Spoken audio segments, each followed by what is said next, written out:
he prided himself on having no pretensions.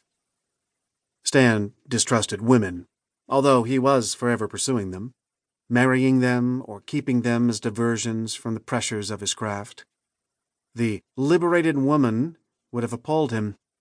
It is something of a wonder that the scandal surrounding Stan's affairs with the ladies did not seriously cripple his screen career. It did affect his income. The growing ledger of sexual indiscretions by Stan, maintained by morality-conscious movie executives, kept Stan from the huge earnings that independence would have brought him, as it had done Chaplin and Lloyd. His private life simply seemed too irresponsible for bankers ever to be seriously interested in backing him and Hardy as independent filmmakers. There were ironic moments when he was besieged by ex-wives and mistresses seeking alimony and settlements, the penalty demanded of Stan for always being in love, and his economic and personal disasters were headlined everywhere, making it more and more difficult to keep his professional reputation and fortunes on the level that he deserved.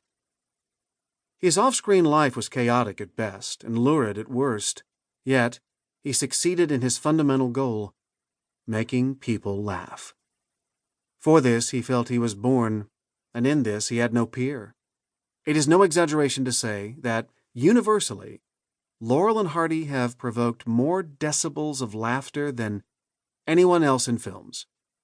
This is because they were superior comics. Stan would have been the first to say that Chaplin stood alone. Nor is it because their material was better. More often than not, it was predictable and obvious, with comic invention being passed over in favor of Stan's comic memory. Stan was not turning out his gags and routines for posterity or for the scholars to mull over, but for the millions of suffering people around the world who needed a few laughs. The quality of what he was doing was only rarely a consideration, and that was late in his career when he believed that everything they did was second-rate. He knew, even at the time when he was making those great comedies with Leo McCarey, that Keaton's work was purer cinematic art and less reliant upon gags. And he knew, too, that Chaplin's was more significant, and how he carried on about that, touching as it did on such plagues as poverty, industrialization, dictatorships, and the isolation of modern man. Almost in spite of Stan's intentions, there was something timeless in their comedy. Stan and Ollie were the archetypal fall guys. Society demanded that they shape up or drop out. They were usually outside, trying this way and that to get a foot in the door, but getting pinched toes for their efforts.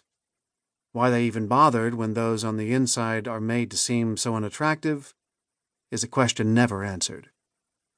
We care about Laurel and Hardy. It is the edge they have over Abbott and Costello and other lesser teams. There is a fundamental innocence about them, a primal innocence. They evoke a concern not unlike that we feel as we glance through a maternity ward window at a newborn baby.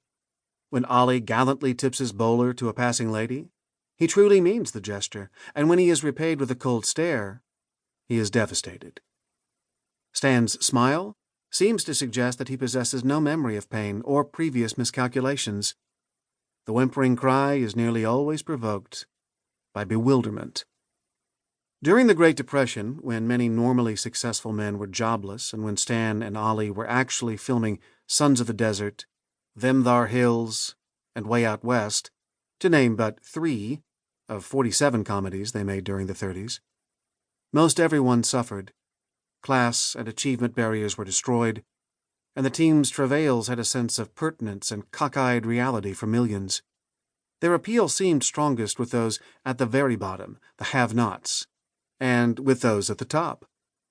Perhaps the tycoons and presidents and dictators enjoyed them so hugely because everything the boys did turned out so disastrously. Failure, of course, makes the bourgeoisie uncomfortable and the women squirm. A taste for Laurel and Hardy must be developed among them, like the taste for yogurt.